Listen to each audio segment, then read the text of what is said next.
If you grew up in North America during the late 90s and throughout the aughts, then you probably have at least seen the Nancy Drew PC games. And if you didn't play them yourself, you probably know at least one person who did.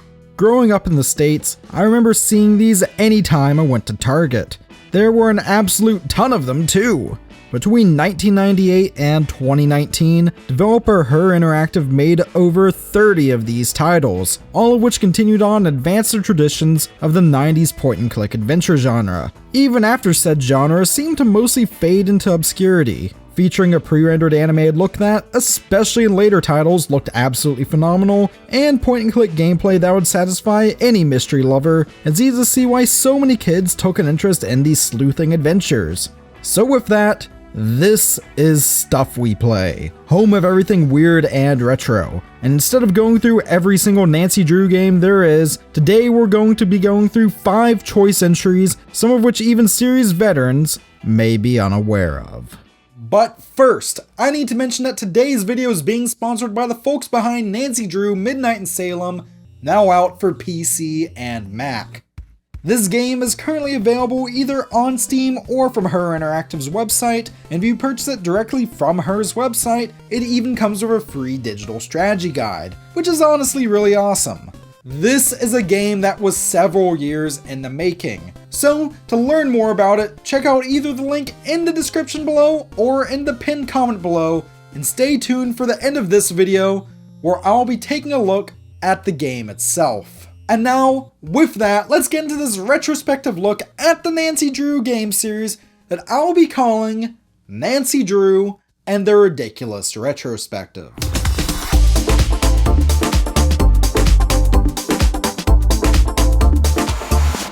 So, I think in order to really convey my thoughts on this series, we need to start from the beginning. And no, I don't mean the actual beginning of the series. I mean, yes, the games are based off the Nancy Drew book series, which surprisingly I never actually read when I was a kid.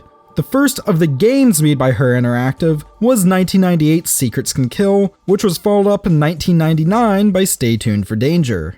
The one game in the series that I actually had as a kid was the third entry, and that was 2000's Message in a Haunted Mansion.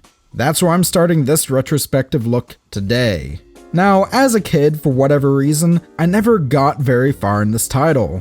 For context though, I was born in 1998 and got this title as a hand-me-down from my sister probably when I was around 6 or 7. With that, I also got my first computer for myself. That's right, I was a kid that was so lucky that he had his own personal PC in his room. Anyways, I remember only playing 2 games on the thing. One was Putt Putt Saves the Zoo, and the other was Nancy Drew Message in a Haunted Mansion. As Nancy Drew is a game involving puzzle solving and, well, reading, and I was a dumb 6-year-old at the time, I think it's easy to see why I never got very far in it.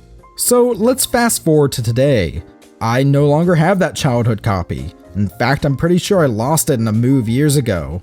But when I decided that I wanted to do this video, I figured that this would be the best time to revisit this game and finally beat it after all these years. Of course, after making that decision, I realized that there are actually a few different options available for me to play this game.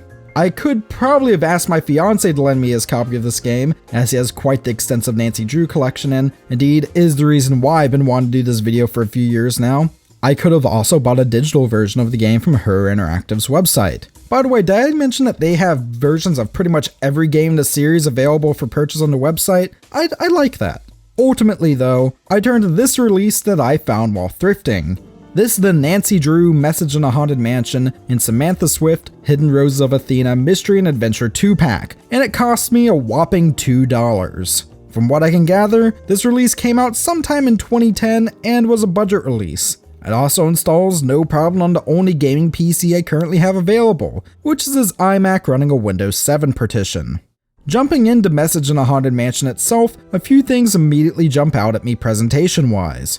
First off, the graphical presentation is mostly as I remember it. It all appears to be pre-rendered and of high quality, though character animations are much more stilted than I seem to remember. Of course, it's also running in a 4:3 aspect ratio, something that all games in the series did until Midnight in Salem, but I can't fault it for that, as it is a game from the year 2000. Really and truly, for a game that came out directly post Y2K scare, it looks great in my opinion. Something I'm surprised I don't remember though, is the soundtrack. Seriously, as far as soundtracks that create a feeling of somewhat relaxed tension go, this OST is incredible. My personal favorite track is the one that plays towards the beginning of the game while you're in the Chinese guest room. It's just really good stuff, and that's also why I have it playing in the background right now. The voice acting is also great here. Probably the best of the cast is Lani Minella, who voiced Nancy in every one of Her's titles until Midnight in Salem. It's probably my favorite role she's ever had, though admittedly I mostly only also know her as being the voice of Omochao in the Sonic games. As for story, this title involves Nancy arriving in San Francisco at a Victorian mansion owned by Rose Green, a family friend of Nancy's. Rose is in the midst of converting the old house into a bed and breakfast. However, a mysterious set of accidents are slowing down the renovation process. There's also rumors of the house itself containing a mysterious treasure. Oh, and being haunted as well. There are 3 prime suspects here. There's Abby Sedaris, a close friend of Rose who also co-owns the mansion and also claims to be a psychic. There's also Charlie Murphy, an odd young man who's supposedly working on restoring the house as a way to put himself through community college. And finally, there's Lewis Chandler, an antique dealer who claims to know nothing about the mansion's history and also claims to only be there to help Rose pick out period authentic furnishings for the home. Thus, it's up to you as Nancy Drew to interview people, solve puzzles, collect clues, and ultimately find out the mansion's secrets by pointing and clicking your way through this roughly 5-hour-long adventure. It doesn't overstay its welcome, the atmosphere is awesome, and the characters are all interesting and suspicious enough that I found myself questioning who the real big bad was until nearly the end, which is a good thing. There's even this really unique time system, in which certain characters only appear within the house at certain times of day. This could have gotten annoying, and not for there being an alarm clock in the guest room that allows for you to essentially fast travel forward in time. The only major gripes that I have here involve a few moments that seem like pure beginner's traps. Mainly, there's this one moment that happens midway through the game where, spoiler alert, a box of documents is set on fire and nearly burns down the entire mansion. Now, there is a fire extinguisher nearby, and you should have come across it earlier in the game, but if you examine the box of burning contents before grabbing the fire extinguisher, instead of immediately darting for the extinguisher as soon as you enter the room, you'll get a game over. Of course, this is partially remedied by most of the Nancy Drew games containing a second chance feature, which allows you to start off right before this section, but still, this caught me quite off guard during my playthrough. With that said though, usually the game goes at a much more relaxed pace, but that's not to say it's ever boring. There's really something to be said for a mystery title like this. I mean sure, if you really know everything you're doing, I could see this being beatable in about 3 hours, but for someone like me who's a busy adult, that's more than fine. I thoroughly enjoyed this adventure. I'm glad I've had a chance to come back to this title after roughly 16 years. It's well worth picking up. Of course though, just because a game is great on PC does not mean it will translate well to a console, and I think we'll definitely see that with this next title.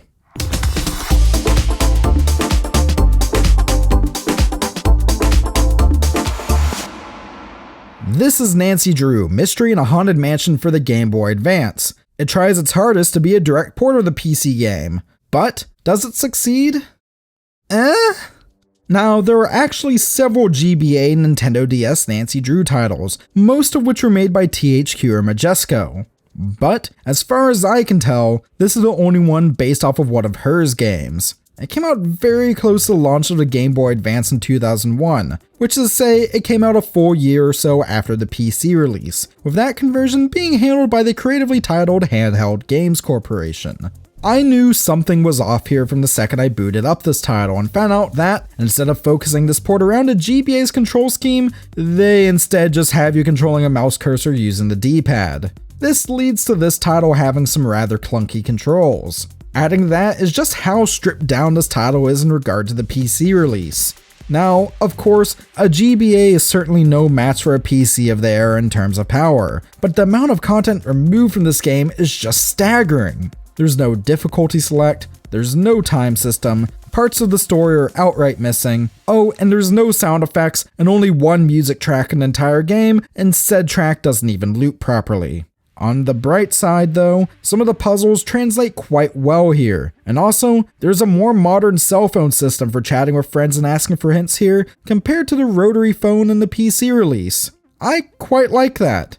Though even that's held back a bit from reaching its full potential as it's lodged deep inside a set of menus. Mystery in a Haunted Mansion on Game Boy Advance reminds me a lot of the port of Sonic the Hedgehog 1 to the Game Boy Advance. That's to say, it in of itself is not a bad game, as it's based off of an absolutely classic title. However, the port itself is filled with so many issues that I just can't recommend it to anyone. And it's a shame too. I have seen point-and-click style games done well on consoles before. Anyone else ever play Princess Tomato in the Salad Kingdom on NES? No? No one? Is that just me?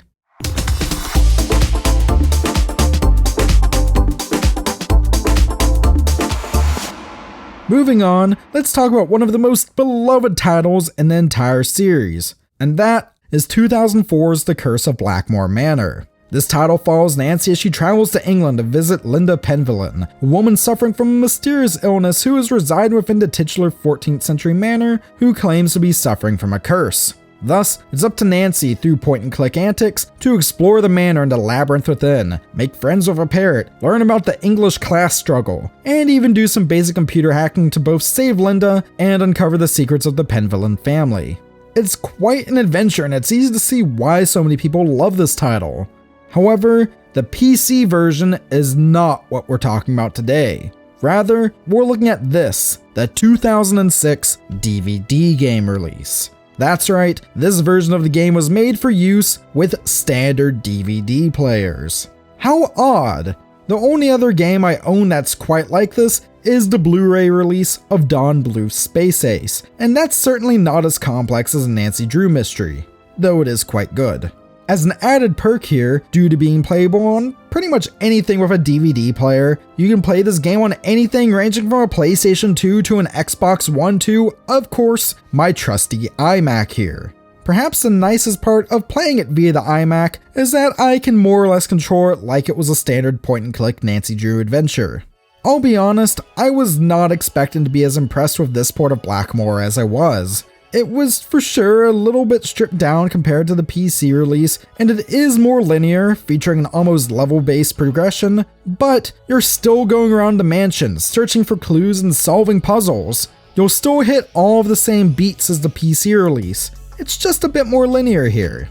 Perhaps the biggest change is the removal of the save system. This version of the game relies on an old school password system, but to be fair, I don't know how a game like this would even incorporate a save system. This is a complete game, and it tells the complete story of Blackmoor.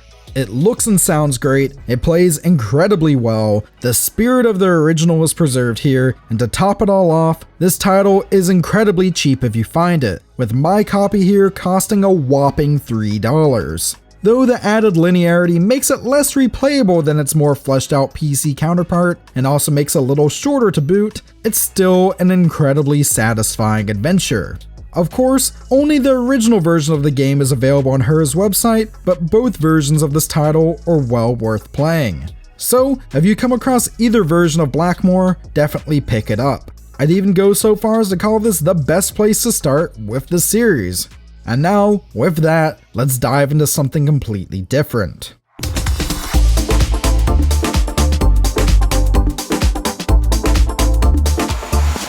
In 2008, Her released the first in what was intended to be a trilogy of Nancy Drew spin-offs, called the Dossier series.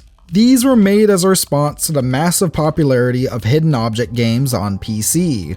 This first title would be Lights, Camera, Curses, a game that featured a more cartoonish art style and plays less emphasis on sleuthing and more on searching for items in static areas and using those to interact with environments.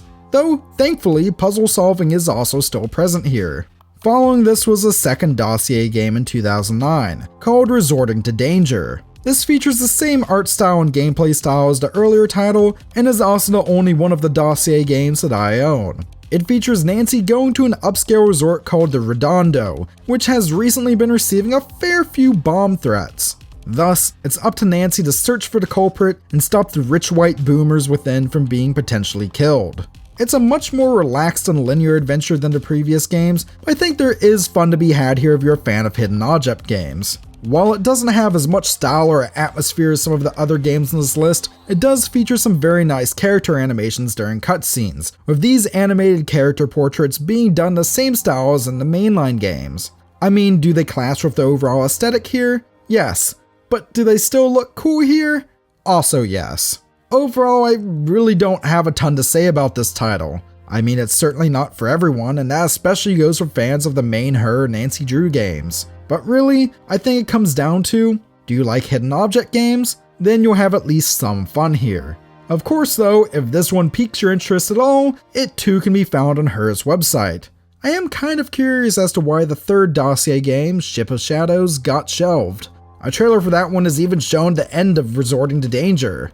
Perhaps that's a gaming mystery that'll never be solved. But with that, I think it's finally time that I tell you about Nancy Drew Midnight in Salem for PC. Full disclosure though, along with sponsoring this video, I was sent a copy of the game, a digital copy, and rest assured all the thoughts you're about to hear are my own.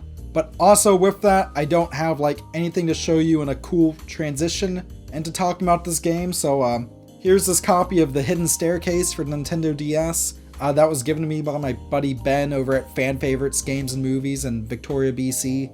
I'll probably look at this someday. But anyways, let's jump right into Midnight in Salem. Midnight in Salem had the longest development cycle of any Nancy Drew game, with the previous entry coming out back in 2015. Nancy even notes this early on in the game, saying that it feels ages since I was on my last adventure. A big reason for this was this game having an entirely new engine. Instead of pre-rendered graphics, everything here is done in-engine. Nancy also has a new voice actor, so that role now being held by Brittany Cox, and I feel she does a good job here. This title involves Nancy Drew, after a prologue in Austria, making her way to Salem, Massachusetts to investigate an arson at the Hawthorne House, an estate that was originally owned by Judge John Hawthorne, who presided over the infamous Salem witch trials. Throughout this adventure, Nancy will have to learn about witchcraft, learn about the dark history of Salem, and try to get answers from May Perry, a troubled teenager who has been accused of committing the arson in question and who may be forced into a witch trial of sorts of her own as a court of public opinion seems to find her guilty. While puzzles are still present here, emphasis is placed on the story, which is perhaps one of the most in-depth stories in the entire series. But that's not to discount the main sleuthing gameplay, which also feels quite good. Midnight in Salem is available right now for download on both PC and Mac, with the PC version even getting a physical release. In many ways, it's a natural evolution for the series, and if what you're seeing looks cool to you, then why not check it out? If you would like to learn more about Nancy Drew Midnight in Salem for PC and Mac, then why not follow the link in either the description below or the pinned comment below to learn more about it and potentially get it. And if you enjoyed this video, then why not subscribe to Stuff We Play for more great content like this. I also need to give a thank you to some of my awesome patrons. Those of course are Justin Chipman, The Golden Bolt, Dylan Olaw, and Robert and Addie Horner. Seriously, they're awesome. Also now, I know I've mentioned digital strategy guides a few times during this video, and it's really gotten me thinking about strategy guides themselves. Not like in the video sense, but like in general. I'm curious about your thoughts about them. So let me know down in the comment section below what your favorite video game strategy guides are. Mainly because I'm curious. And of course, also let me know if you have any memories with the Nancy Drew PC games. So with that, thank you very much for watching. Stay classy, and I'll see you next time.